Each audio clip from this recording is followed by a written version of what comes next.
happen? Explain my answer is now free. Explain your...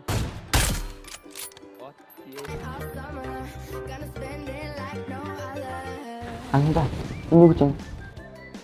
Наач шинжилэлт гарсаг нэ шинжилэлтээ хий. Анда энэ бас юу гэж юм бол?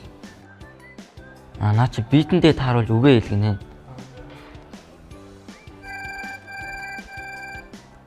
За, найзуудаа өдрийн цагаар уц үзэх 30 минут болчлаа. Үдээ амраацгаая. Би тоол дуусах байна.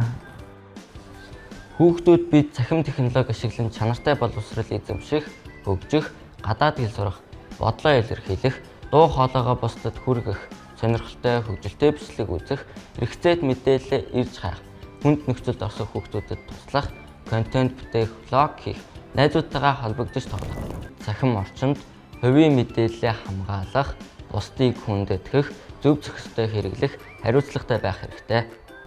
Найзуудаа хоёр интернетээр амархыг хүссэн үедээ тоглох, эсвэл хөгжилтэй бичлэг үзэх, эсвэл YouTube үзэж болно. Гэхдээ цахим технологи ашиглан суралцах, хүссэн мэдээлэлээ олох, эсвэл ойлгоогүй хичээлээ заалгах гэх зөндөө олон боломж байдаг. Гурлаа 7 хоногт 2 удаа англи хэлний хичээл үзэж хэлний мэдлэгээ сайжруулах уу? Тэгвэл та. Би сүүлийн үед гадаад тамирчны бичлэгийг хүсэж байгаа. Над хэл сурна гэдэг нь сонирхолтой санагдчихэв. Би заримдаа тоглоомынхаа заалт зүйлэн зүгээр дутгүй. Хэрвээ хэлээсээ сурчвал андаас судлах шаардлагагүй байна да.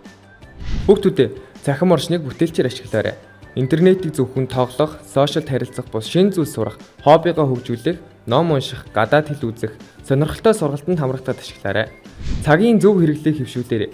Цахим орчныг хязгаартайгаар ашиглаж, тоглоом болон сошиалд өдөрт 30 минут эсвэл 1 цагийг л зарцуулаарай. Чөлөө цагаа хэрэгтэй мэдээлэл унших, дасгал хийх, найзуудтайгаа уулзах, гэр бүлтэйгээ өнгөрүүлэхэд зарцуулаарай. Өөрийн эрх, үүргээ мэддэг байгаарай.